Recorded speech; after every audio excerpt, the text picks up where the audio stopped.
in me. Oli mu nze. And these people, they need a word. Abantu bano beetaaga And I kigambo. also need a word. Nange neetaaga Let ekigambo. me open the Bible. Tubikula Bayibuli. Start to lead me, to guide me. Tandika okunnuŋŋamya. And I got the message that blessed those people. Ne nfuna obubaka obwawa abantu abo mukisa. And it also blessed me. Nange ne bumpa omukisa. So he told them, Abagamba. he who believes, Oyo akkiriza. that's very important. Ekyo kikulu nnyo.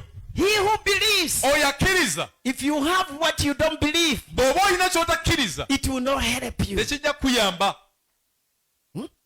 If you have what you don't believe, Bw'oba olina ky'olina naye nga tokikkiriza. unbelief comes from knowing. Okukkiriza kuva mu kumanya. If you don't know what you believe, what you have, Bw'oba tomanyi ky'olina, then you can't believe what you don't know. tosobola kukkiriza ky'otalina. There is a boy, he What? lost his mother, Waliwo omulenzi yafiirwa mama we, yafiirwa maama and he we was brought up by a grandparent n'akuzibwa jjajja in Chiboga. ekiboga eyo. And that boy, Omulenzi oyo there are people who took him to US, waliwo abamutwala e US and they started educating him from there. ne batandika omusomesa eyo mu Amerika. Finished and got a good job. N'amaliza n'afuna omulimu He omulungi. wrote his grandmother a beautiful letter N'awandiikira jjajja we ebbaluwa ennungi praising her, ng'amutendereza. and she fixed $100 into that letter. Mu bbaasa eyo n'ateekamu $100. So when the grandmother received the letter, Jjajja ono bwe yafuna ebbaluwa she threw away the $100. n'asuula $100. Why? Lwaki? Fire. Fire. Why? Lwaki? She never knew what $100 means. Yali tamanyi $100 kye zitegeeza. And now she started complaining. N'atandika okwemulugunya. This boy, Omulenzi not ono even a kilo of sugar, yadde kiro ya not sukaali, even a kilo of meat, yadde kiro y'ennyama, not even this. wadde kino gomesi. But if she knew Naye singa yamanya what that means, $100 kye zitegeeza, she should have been praising the boy. yandibadde atendereza mulenzi. So knowledge is important in the kingdom Okumanya of kikulu nnyo. You already have what you are even asking God to give you, Olina ky'osaba Katonda okukuwa, but you don't know. naye tomanyi. That judge That grant wanted the boy to give him sugar, yali ayagala omulenzi amuwe sukaali, wanted the boy to send him meat, yali ayagala omulenzi amuweereza ennyama, but the boy naye omulenzi put the meat and the sugar ennyama ne sukaali yabiteekawa in the $100. mu $100. So Jesus, Kati Yesu, God put everything we need. Katonda yabiteeka mu ye byonna. The Bible said the fullness of God was put in Jesus, Bayibuli egamba nti obujjuvu bwa Katonda bwali mu Kristo. and He gave Jesus to us. N'alyoka atuwa Kristo. Ask you never know, why are you complaining? Kati gamba munno nti waki weemulugunya. You have what you need. Olina You ky'olina. need healing is in you. Okuwonya kuli You mu need ggwe. prosperity is in you. Obugagga buli mu ggwe. Whatever you need Buli kye weetaaga is inside of you. kiri munda mu ggwe. Just getting to know what you have. Ggwe naye tomanyi ky'olina. Then you dig it out. Kati kasitona And then the world will see Christ. weetaaga kumanya ekyo kiryoke kiveeyo gy'oli ensi ekirabe. So he told them, who believes? N'abagamba nti akkiriza. You need to believe what you received. Weetaaga okukkiriza kye wafuna. Tell your neighbor you received Christ. Wagamba muno nti wafuna Kristo. Power of God. Say, I received Christ. Gamba nti wafuna Kristo. The power of God. Amaanyi ga Katonda. I received Christ. Nafuna Kristo. The unending treasures of God. Obugagga bwa Katonda bwonna buli mu ye. Obutaggwaawo. Era ndaba engalo ntonotono. Can we clap for God?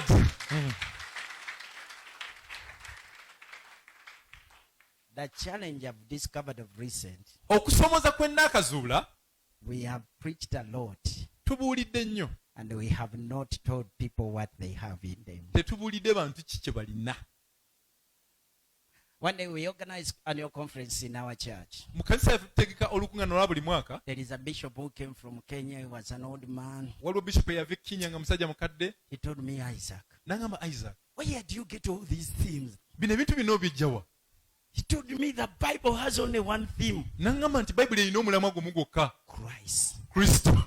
Let the theme of your conference be Jesus Christ. Omulamwa gwa conference yo gubeere Kristo. But I never understood him. Saamutegeera. He went to be with the Lord. N'agenda okusinkana Mukama yafa. After like 5 years, emyaka ng'etaano nga giyiseewo I started to get a glimpse of what he was saying. ne ntandika okufuna ku ekyo ekitono kye yali ageza We kutegeera. have preached so many things, Tubuulidde ebintu bingi and we haven't preached what we have in naye us. tetubuulidde ki ekitulimu. That's why so many people, Y'ensonga lwaki abantu bangi they lose interest. bava okwagala kwabwe kukendeera, They get tired. bakoowa, They are giving up. bawanika, They don't know the treasure they have. tebamanyi bugagga bwe balimu.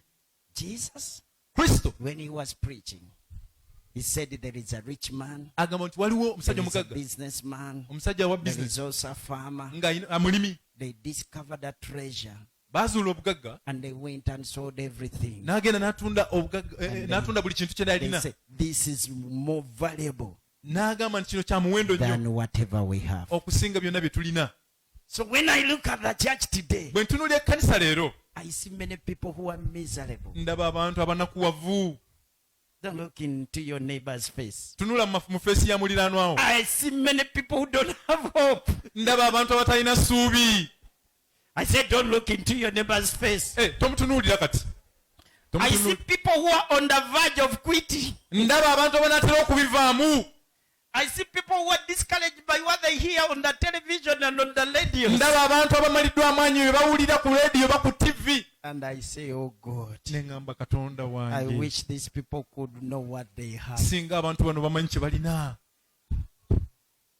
You have it all in Christ who is in you, the power of God. Byonna bye weetaaga obiyina mu Kristo Yesu eyali mu ggwe, amaanyi ga Katonda. That even if the bishop, the archbishop, fall into fornication, Nti omulabirizi gw'osinga okumanya ow'amaanyi ne bw'aba ayenze, you not be discouraged. gwe togenda kuggwa mu maanyi. You know what you know. Omanyi gw'olina, You know what you have. omanyi ky'olina. It's not that bishop that died for your sins, Si bishopu oyo yakufiira ebibi byo, but Jesus who is naye Kristo Yesu by the power of the Holy Spirit. olw'amaanyi g'omwoyo omutukuvu. He said, whoever believes baptized will be saved. N'agamba nti akkiriza n'abatizibwa alirokoka, And he who does not believe atakkiriza will be condemned. omusango gumaze omusinga. He's condemned. Amaze okusalibwa omusango. But, hey, Joy, your sister Joy, come back again. Joy, Hallelujah. amina. God does not condemn you of your sin. Katonda takusalira musango lwa bibi byo, He condemns you of one sin, akusalira omusango lwa kibi of kimu, not believing Jesus, kya butakkiriza Yesu who could transform you into. eyandibadde akukyusa. He knows Joy by herself Amanyi Joyi nga ye cannot get out of this sinful life. tasobola kuva mu bulamu buno bwa kibi, But if Joy believes Jesus, naye Joyi bw'akkiriza Yesu, Jesus gets him out. Yesu Kristo amuggyayo mu bulamu obwo. He knows Joy Amanyi Joyi that if he can give her nti singa amuwa her life obulamu bwe every day, buli lunaku, Jesus will be working on her, Yesu Kristo ajja kuba amukolako, working on her. ng'amukolako. So this condemnation Okusalira omusango is kuno failure to believe Jesus. kwa butakkiriza Kristo. He loved you Yakwagala when you were a sinner, ng'oli omwonoonyi, walking in sin. ng'otambulira mu kibi, There is no sin you can do tewaliwo kibi ky'osobola that kukola can threaten him. ekisobola When you omutiisatiisa. were in immorality, Wali mu in bwenzi, shrines, ng'oli mu masabo, Jesus came Yesu Kristo and yajja he picked you out. n'akuggyayo. And because of that, Olw'ekyo he said, I put a seal on you. n'agamba nkutaddeko envumbo, The seal is me to come and dwell and abide in you. envumbo nti nzije mbeere era ntuule mu ggwe, That every day nti buli lunaku I clean you. nkulongoose, Every day buli lunaku I set you apart. nkweyawulire, That every other season nti buli biro they see a better joy. balaba Joyi akyuse. For sure, Mazima ddala 20 years ago I was not like this. myaka 20 emabega saali bwe nti. God has done a work in Isaac. Mukama akoze omulimu Isaac. The first church I pastored, Ekkanisa yasooka gye nasumba if I can meet those people, nga sinasingana bantu they abo, are the people who can testify. be bantu basobola okunjulira. There are things I could not tolerate. Waliwo ebintu bye nabisobola kugumiikiriza, I could burst like a worldly donkey. nga Mogola. yes, nga nsobola okuboggola. But God has done a work in me. naye katonda bannanga nkozeemu omulimu. Am I yet done? byaggwa ebyange No. nedda. So even the side you seek which is not yet, I am leaning on him bannange tebinnaggwa, waliwo katonda kyakyankola mu to mwesigamye continue building me in him. okusigala okunzimba mu ye. As I read the scriptures, nga nsoma as I ebyawandiikibwa, pray, nga as nsaba, I listen to the sermons, nga mpuliriza, nga he nsoma za mpuli, continues to build me in him. ayongera okunzimba mu ye. Amen. Amen. So he comes in us ajja mu ffe by belief. nga tukkiriza. When you believe, bw'okkiriza he comes in you. ajja mu ggwe. So all of us here, kati ffenna abali wano if we are believers, bwe tuba tuli bakkiriza we have him in us. tumulina mu ffe. And if we have him in us, bwe tuba tumulina mu ffe we have the person of the Holy Spirit in us. tulina omwoyo omutukuvu mu If we ffe. have the person of the Holy bwe Spirit tuba in tulina us, omwoyo omutukuvu mu ffe, we have the power of the Holy Spirit. tulina amaanyi g'omwoyo omutukuvu. We have the comfort of the Holy Spirit. tulina okubudaabudibwa kw'omwoyo We omutukuvu. have the love of the Holy Spirit. in tulina us. okwagala kw'omwoyo omutukuvu. We have whatever, whichever is in the Holy Spirit, we have it in us. tulina buli ekiri mu mwoyo omutukuvu tukirina. We just need to acknowledge him. tulina kumusambusa kitiibwa, And then we employ and deploy him. ne tulyoka tumuteeka ku mulimu. Come down and see how it's done. Verse 17. olw'ekumi n'omusanvu. And these signs will follow those who believe. n'obona obuno obunaagenda naawe abakkiriza. Joy come. gy'oyikomawo. Hallelujah. amina. That now joy has believed. kati gy'oyi nga bakkiriza In my name, mu linnya lyange they will cast out demons. bajja kugoba emizimu. So joy is a believer, kati gy'oyi not mukkiriza, a pastor, si musumba, not an archbishop. si archbishop, But what?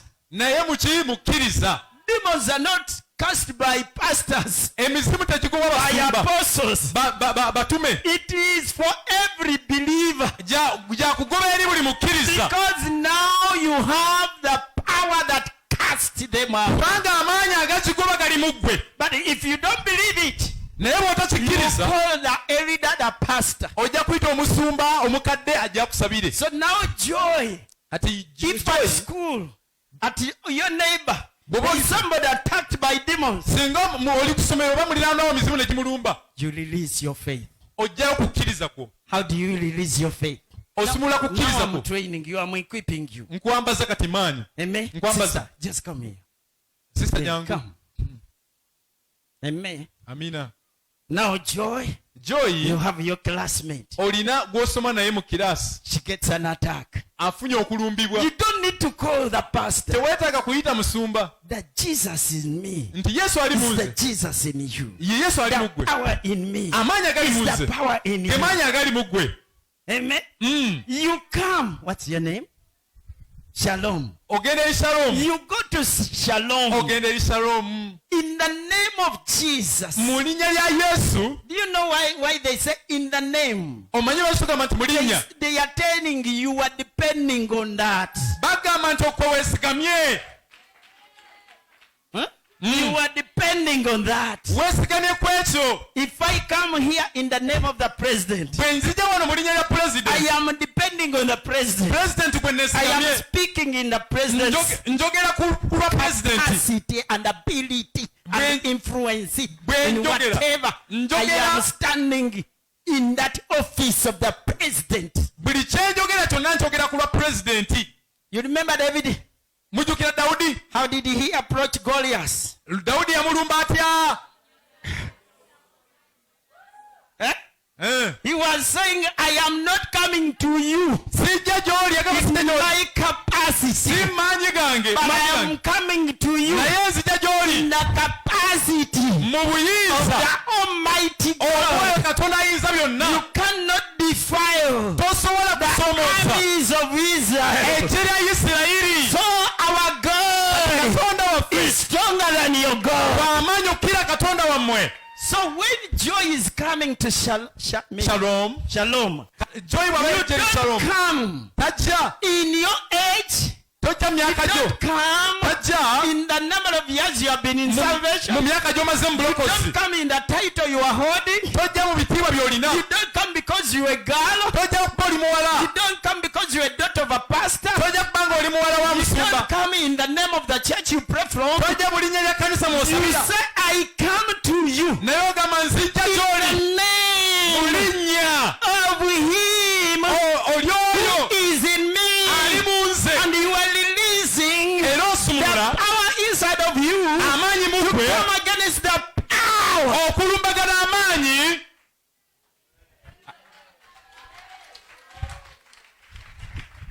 Amen.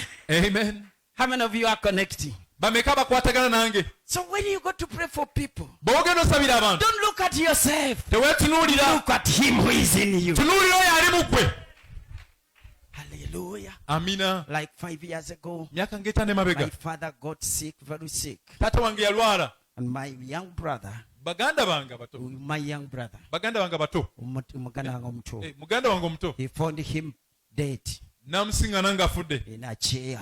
mu ntebe He called him back to life. n'amuyita okukomawo He never cried. teyakaaba He stood in the power of the Holy Spirit yayimirira mu maanyi ag'omwoyo mutukuvu and he called him back to life. n'amuyita okukomawo mu bulamu Last year he went to be with the Lord. omwaka oguwedde yagenda But okusinga okubeera ne mukama he had escaped 5 years ago. naye yali atolose emyaka etaano emabega He was not a pastor and he's not a pastor. oyo muganda wange si musumba era si He was musumba just a believer. yali mukkiriza era But mukkiriza he knew this. naye kino yakimanya That he who raised Christ nti we yazuukiza kristo resides in me. atuula mu I nze have the power nina amaanyi that can raise the dead to life. agasobola okuzuukiza omufu ono Not because of my title, si lwa bitiibwa byange but because of my faith in him. naye olw'okukkiriza kwange mu ye You have it.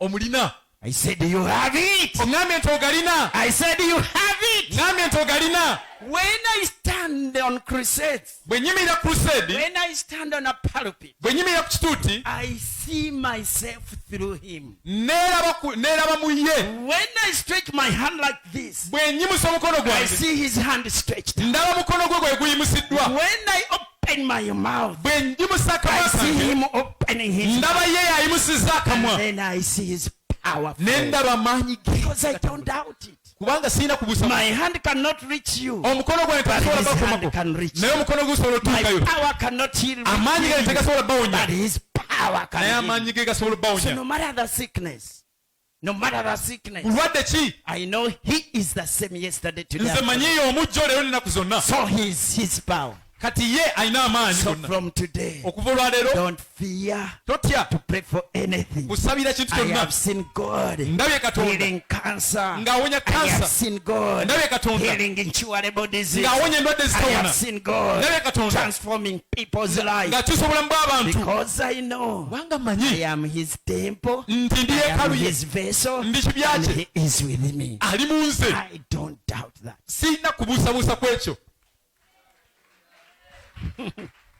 I don't need to go to Ben Hinn to get it. seetaaga genda eri benhin kukimpa I go to him to learn ŋŋenda gy'ali okuyiga how to exercise what I have, engeri y'okukozesa ekyo kye how nnina to walk in what I have, engeri y'okutambuliramu ekyo kye how to nnina release what I have. engeri gy'okusumula ekyo kye nnina I don't pray and fast to get it. sisaba na kusiba kukifuna I pray and fast nsaba n'ensiiba that he reveals himself to me, yebikula how gye to ndi flow in the spirit. engeri y'okutambulira mu mwoyo Amen. amen Tell anybody I have it. gamba muno nti kirina That's why he says yesu gwe lwakyagamba they will speak in new tongues. bajja kwogera mu nnimi empya When a foreigner comes, omugwira bw'ajja he will speak in a foreign language. ajja kwogera mu lulimi olutali lulwe So as a confirmation ng'akabonero akakakasa that he is in you, nti ali mu ggwe he gives you a heavenly language. akuwa olulimi olw'eggulu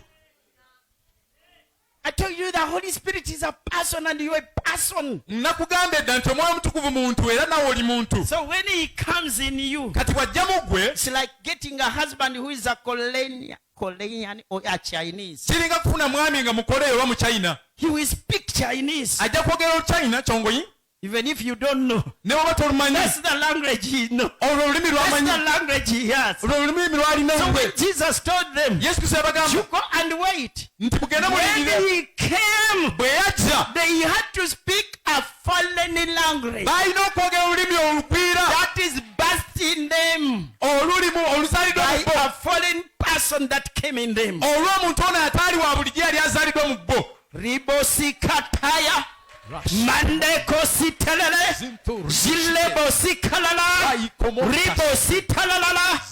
That is a heavenly language. lulimi lwaggulu Because a person from heaven kubanga omuntu ova mu ggulu come inside of you. azze munda mu ggwe When he takes over your spirit, kasaka awamba mwoyo ribosilemakaleboshi, roshekemonta then he speaks the heavenly language. ayogera olulimi olw'eggulu He knows how to connect. amanye engeri y'okwanaganya And if the demons hear him, emizimu egimuwulira he disconnects the network. netiwaaka neefa He knows how to disconnect. amanye engeri y'okutta netiwaaka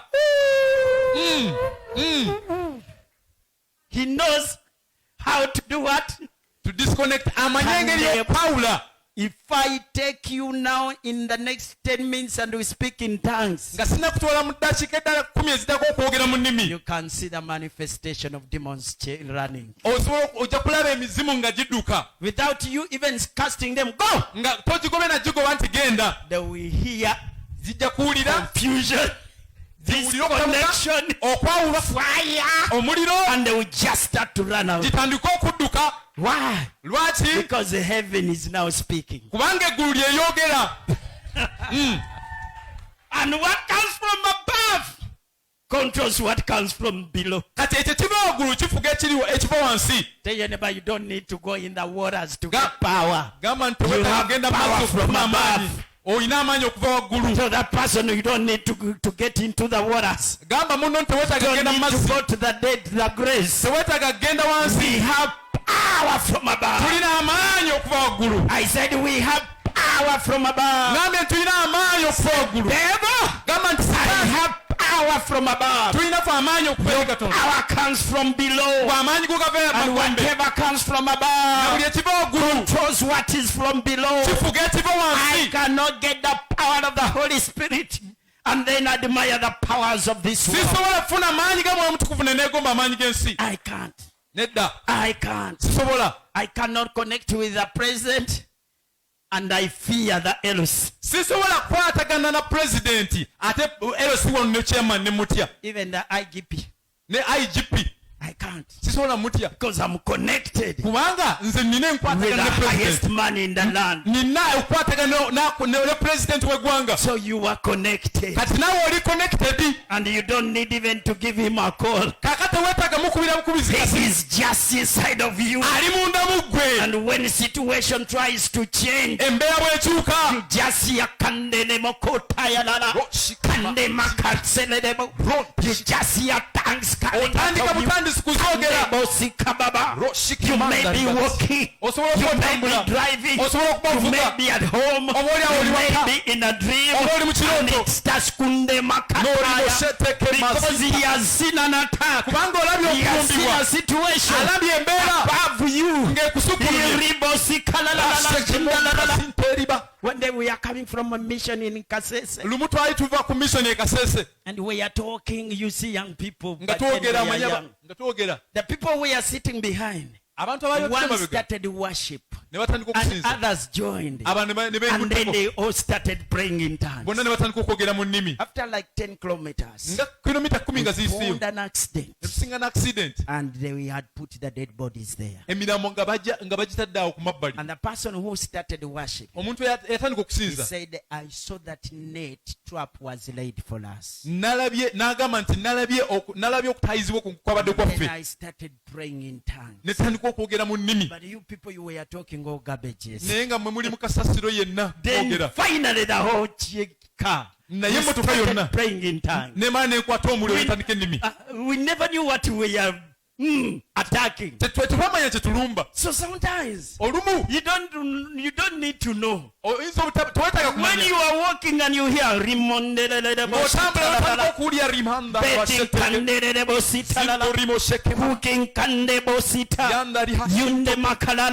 you just pray. Heaven is downloading. Heaven is downloading.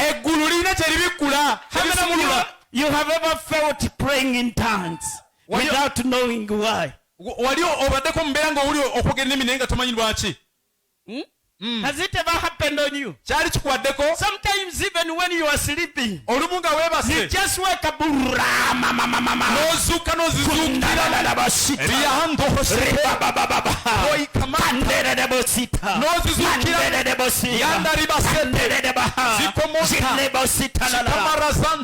You just continue. You will know later, or you don't need to know. Because he who came from above is the one who comes with a new tongue. And when he comes in, you have now the power to release a force that cannot be resisted. Say,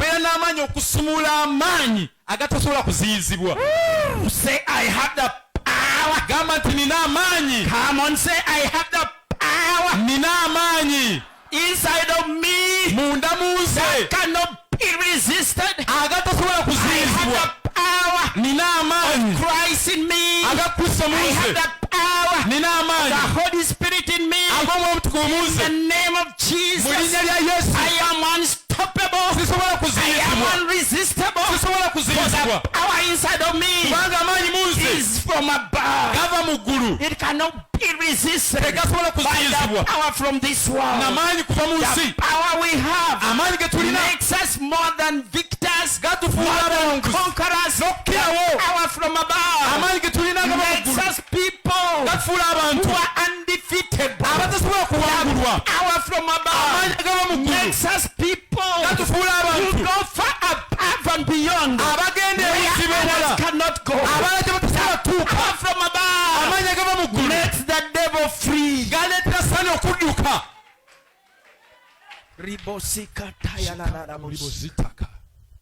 Hallelujah. Amina. Somebody in this place, Omuntu there is that power you have been sitting on. But tonight, the Lord is releasing it again.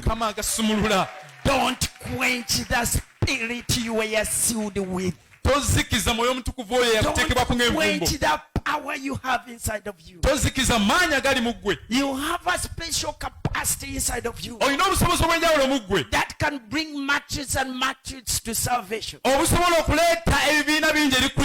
have a capacity inside of you that can bring nations to the kingdom of God. So whenever you feel a release of praying in tongues, go ahead and pray. There is a warrior inside of you. Amen. Amen. There is a warrior inside of you. I see somebody here.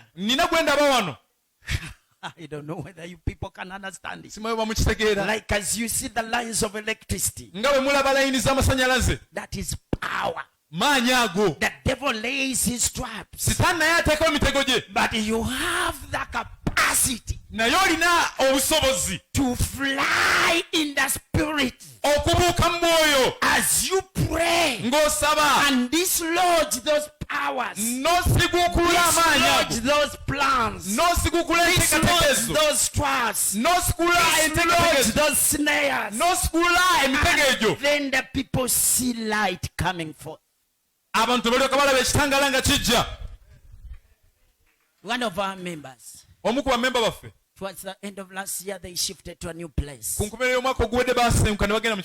there were witch doctors controlling the place. And people had become poor. They started the houses, they could not finish them. Witch doctors started going. abasamize ne batandika but they started going. ne batandika okugenda But there is one strong one ne waliwo omu yali w'amaanyi who remained and started sacrificing. eyasigalawo n'atandika okusaddaaka. He even came to their house. n'ajja ne ku nnyumba yaabwe He could sense the power that is dislodging. ng'alaba ng'asobola okuwuliriza amaanyi aga gasiguukulula. He could come and sit on the veranda. n'ajja n'atula ku lubalaza. They said, we are not dealing with flesh and ne blood. bagamba tetulwanaga mbiina musaayi. He who is in us is stronger. oyo ali mufe w'amaanyi. And they continued. ne beeyongera.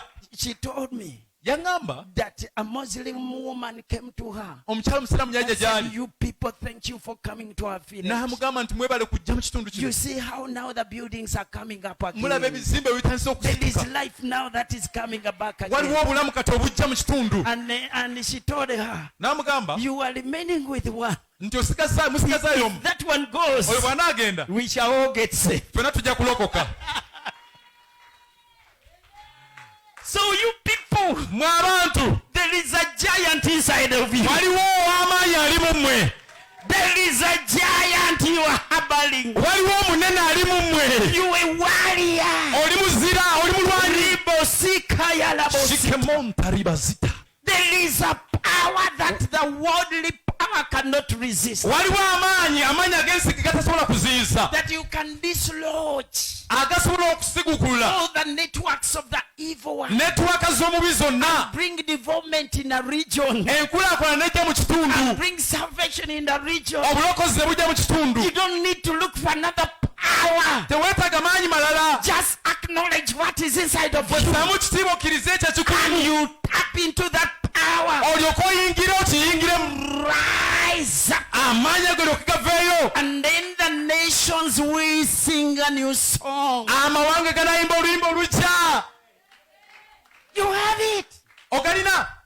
You have it. ogalina. Depend on it. geesigameko. Don't look at your age. totunuulya myaka Don't kyo. look at your church. totunuulya Don't ekkanisa look yo. at your size. totunuulya bukukyo. God gave it all. katonda gonna That's yagakuwa. why the Bible says he loved the world. yesu lwaki bayibuli egamba yayagala And he ensi. gave us Jesus. n'atuwa And kristo. he put everything in him. buli kintu kyonna Put n'akimutekamu. it in Jesus. n'akiteeka mu And kristo. we have it. tukirina.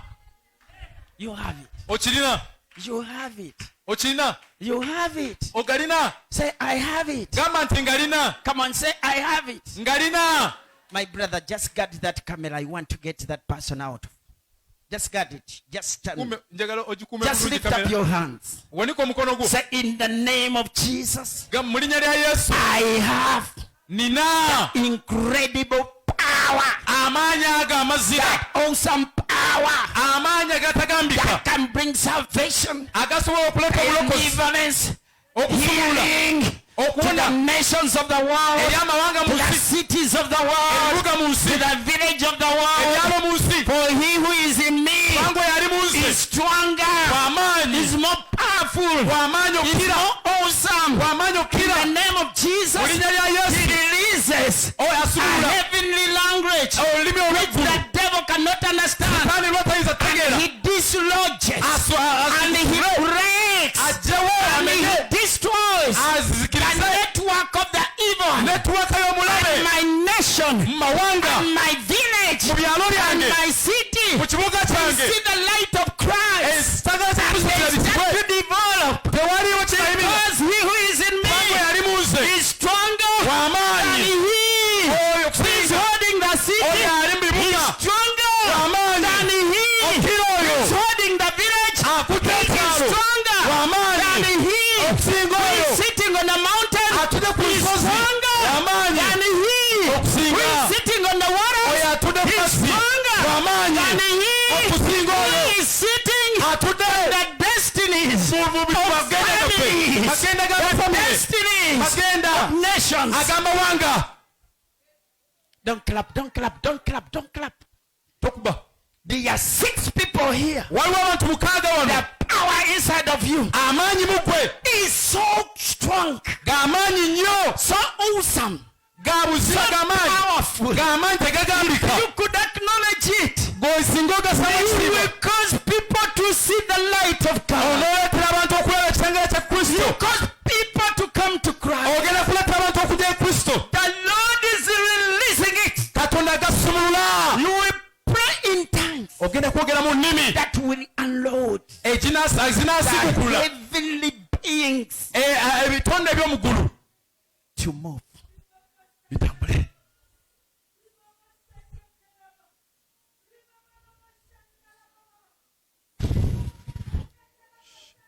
Yes, Lord.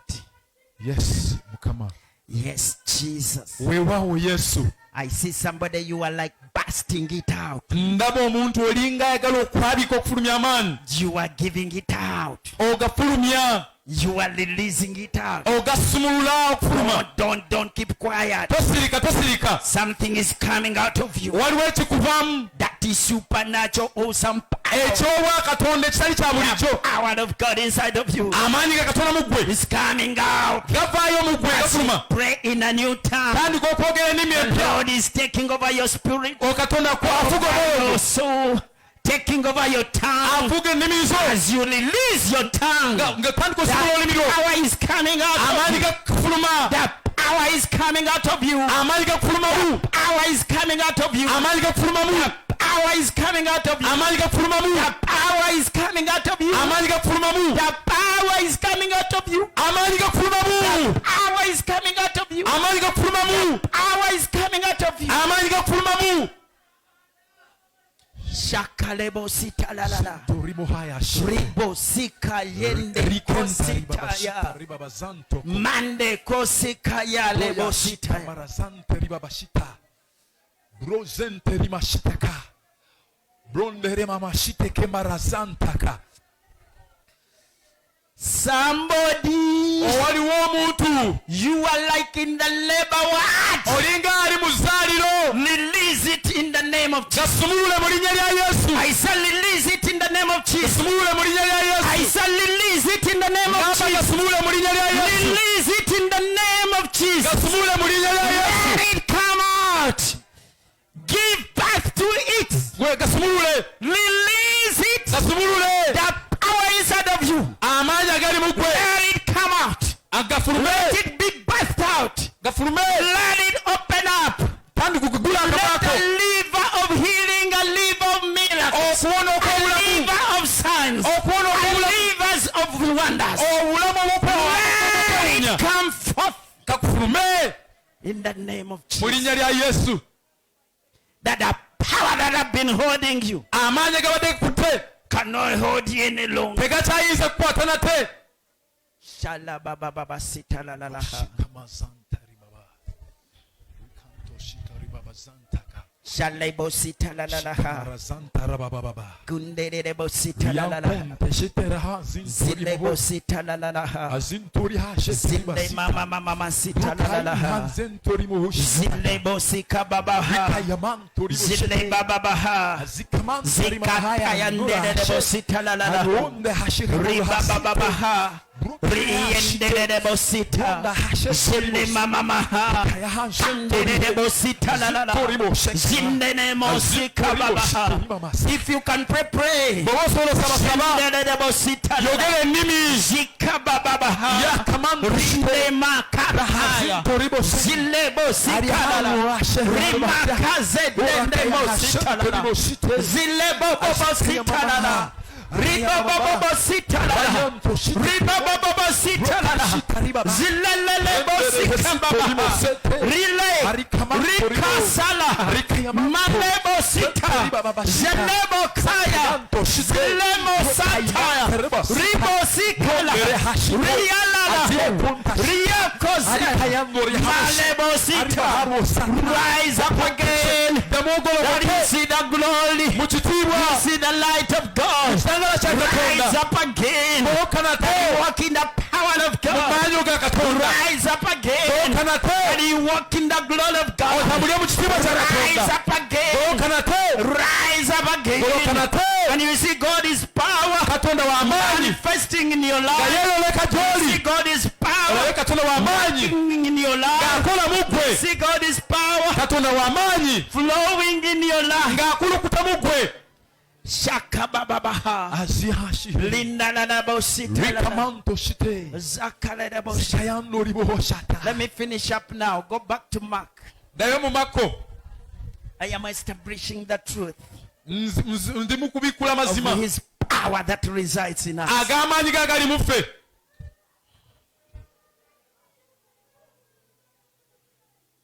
And before I finish today, some of you are going to test it. The power of God is going to flow from you. And the gates that had closed you, the gates that had closed, you will not knock them, but you just walk into them.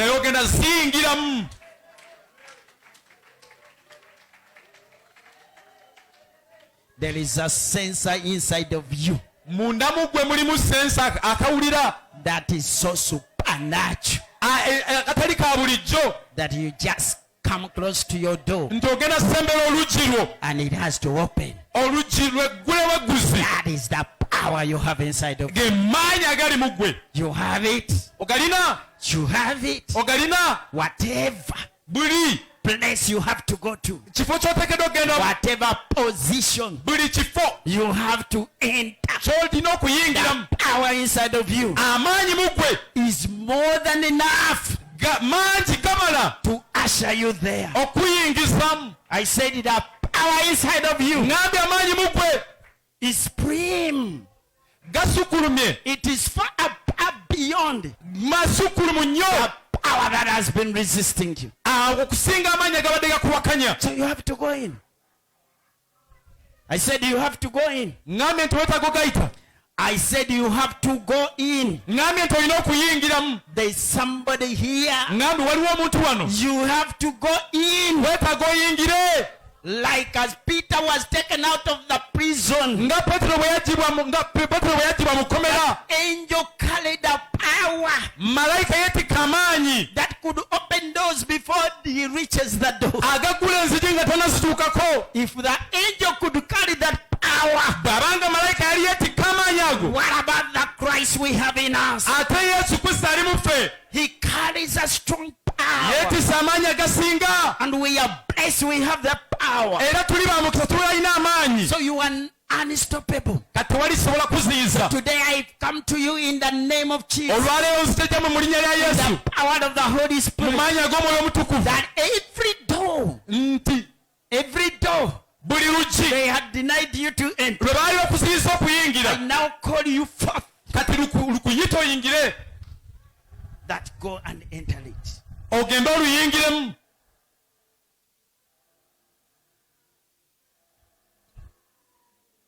I now call you forth to enter that door. They cannot stop you.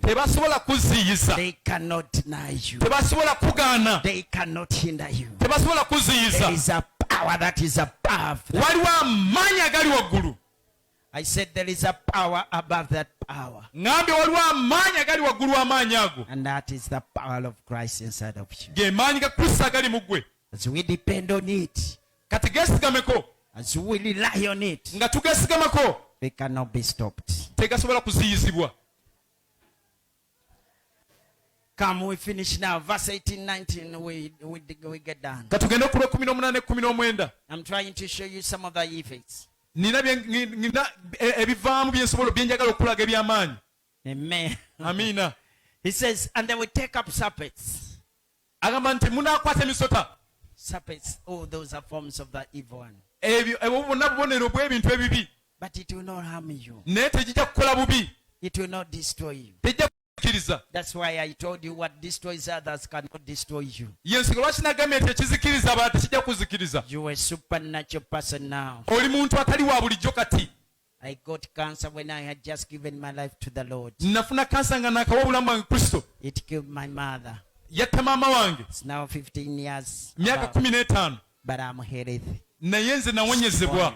That was a serpent. Even you don't fear the signs you see. Just the signs you see over your body.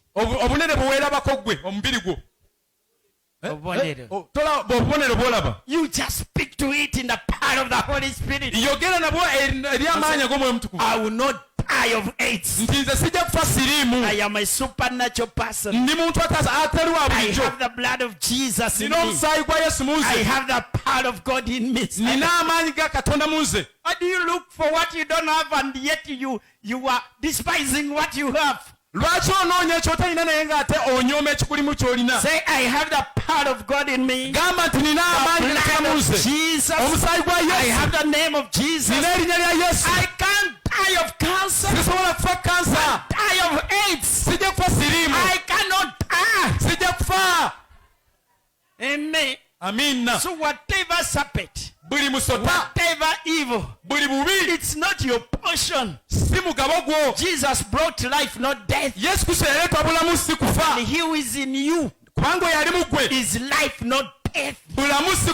Life is your portion. Say, life is my portion. The power of God inside of you, it drives away sickness and it preserves your life. If we had not got saved, some of us, we should have been dead by now. How many of you like me?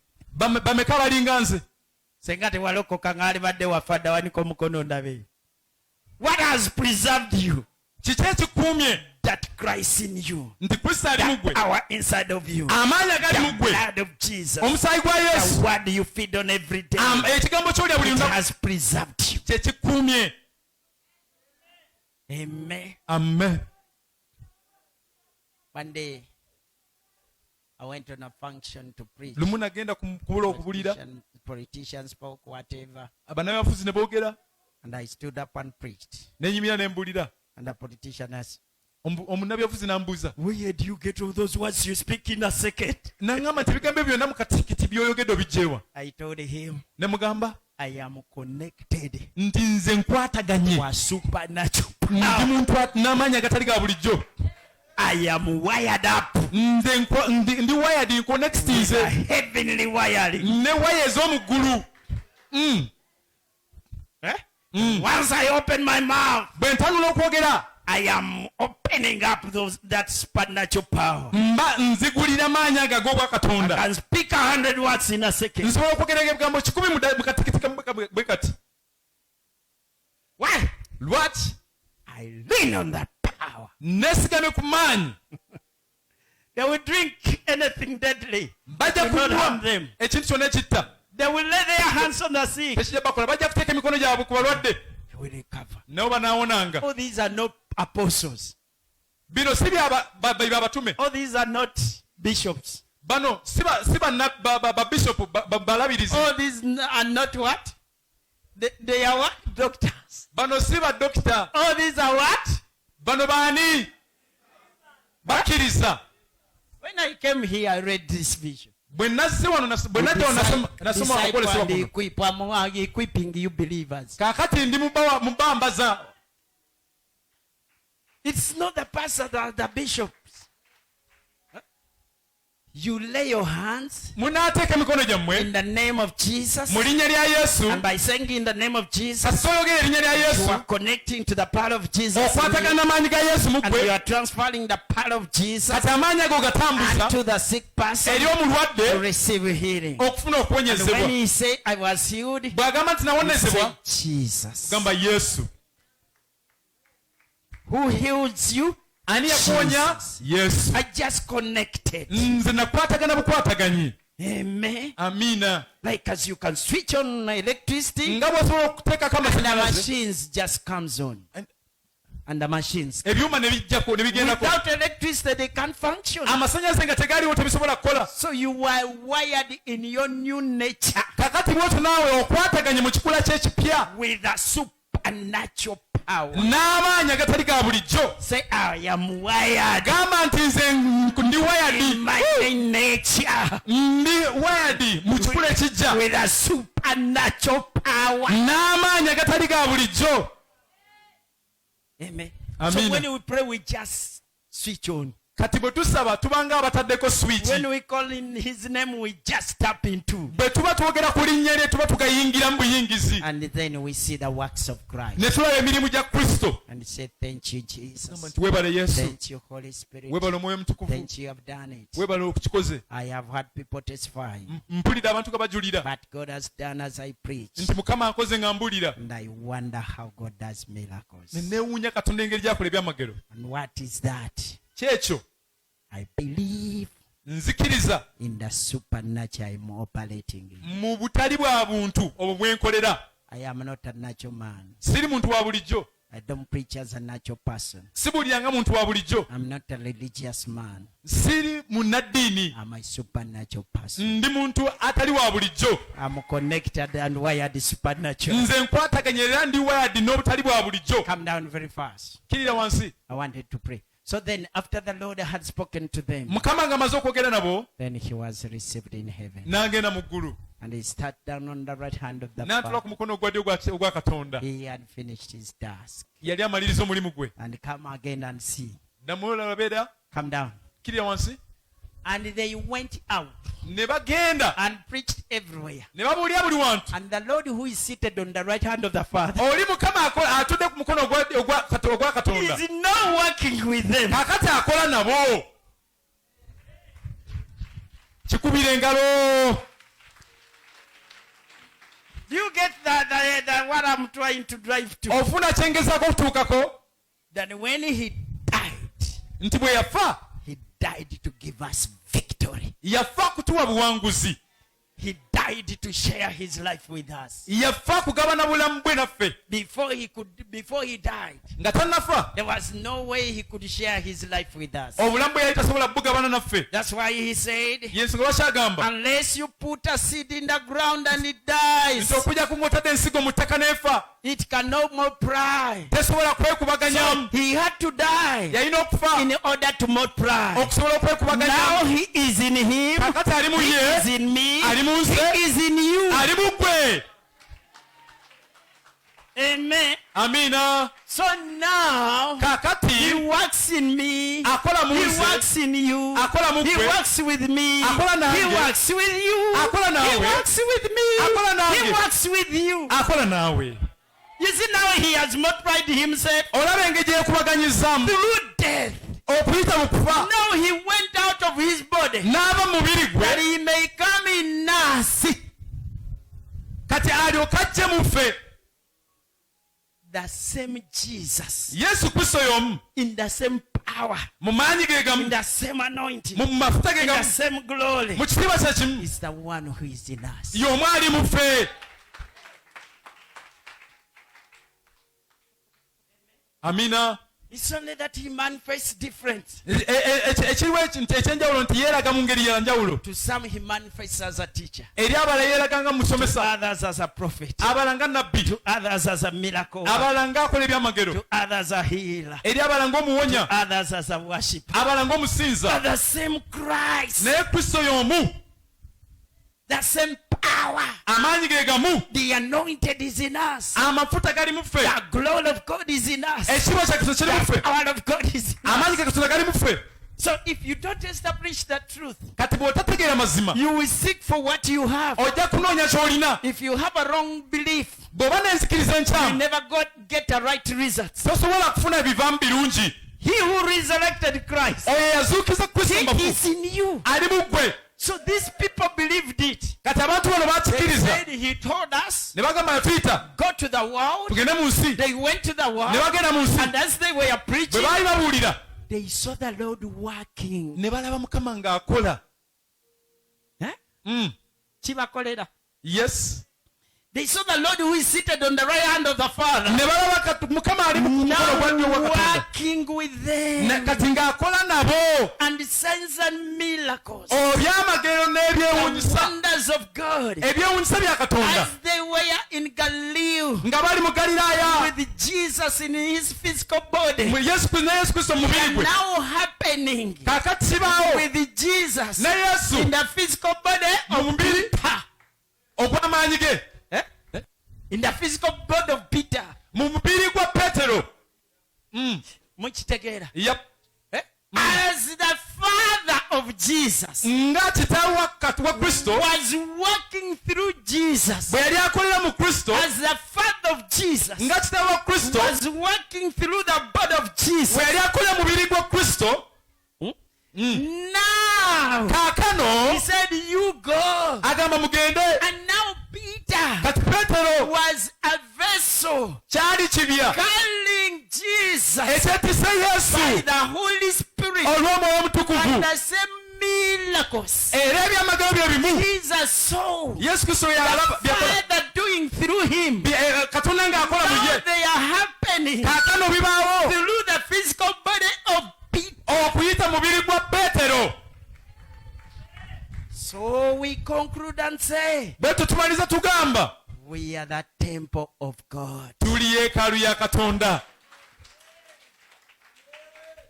We are the home of God. Tuli maka ga Katonda. We are the mobile home of God. Tuli maka ga Katonda gatambula. And we say, who is in us? Ne tugamba nti ali mu ffe Is stronger. w'amaanyi okukira. The challenge is, Ekisumuza kiri nti do you believe it? okikkiriza. The challenge is, Okusumuza kuli nti are you conscious of it? ago olimu ogawulira. The challenge is, Okusumuza kuli nti do you employ what you have? oteeka mu nkola ekyo ky'olina. Do you deploy what you have? Oba omulimu ekyo ky'olina Or you depend on your ability? oba osinziira ku maanyi go by'okola. Or you depend on your experience? Weesigamye ku bumanyirivu bwo. Or you depend on your church? Weesigama ku kkanisa yo. What do you depend on? Gwe weesigama ku ki? Time has come Obudde butuuse. that you are 100% depend on that power. 100% obeere nga weesigama ku maanyi ago.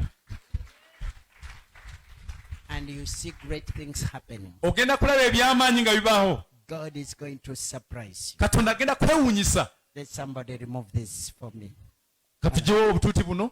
And I do a demonstration to you. Mbeeko kyenjolesa gye muli.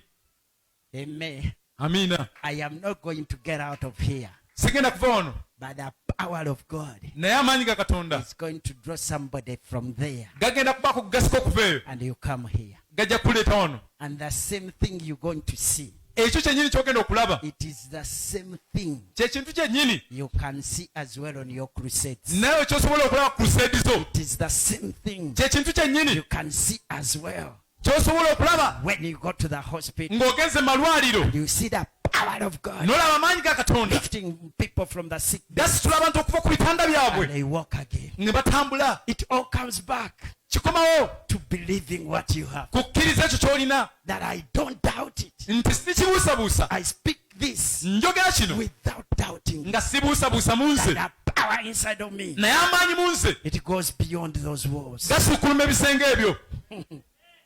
Some of you are too heavy. Abamu ku bwe muli bazito nnyo. That even when we call men to lift you, they can't. Ne bwe tuyita abasajja basatu kusito tebasobola. But the power of God can bring you Naye amaanyi ga Katonda gasobola okuleeta. like it captured Philip, Nga bwe gasitula Filipo. like a bird in the air. Ng'ekinyonyi mu bbanga. And you wonder, how did I reach here? Ne weebuuza ono natuusewo ntya. The power of God Amaanyi ga Katonda. is an awesome power. Maanyi It's ageewuunyisa. a glorious power. Maanyi It's ag'ekitiibwa. unlimited power. Amaanyi agatakoma. Unending power Amaanyi agatalina kkomo. that resides in us. Agatula mu ffe. From today, Okuva olwaleero employ it. gakozese. From today, Okuva olwaleero depend on it. geesigame. From today, Okuva olwaleero wait on it. galindirire. From today, Okuva olwaleero rejoice in it. genyumirizemu. Okuva olwaleero Boast in it. genyumirizemu. Never again at any one time Toddamu nate n'omulundi ogumu fear anything. okuta ekintu kyonna. By that power, Olw'amaanyi Samson killed a lion. Samusoni yatta By empologoma. that power, Olw'amaanyi ago Samson lifted the gates. Samusoni n'asitula enzigi He lived in the Old Testament, mu ndagaano enkadde. and we are in the New Testament, Ebyali mu ndagaano kati tuli mu ndagaano which mpya. is better than the Old Testament. Endagaano empya nnene y'amaanyi okusinga enkadde. So we have to see results Bwe tulina okulaba ebivaamu better than what Samson saw. ebisinga Samusoni bye yalaba. Stand up on your feet, Yimirira ku magulu go. my brother.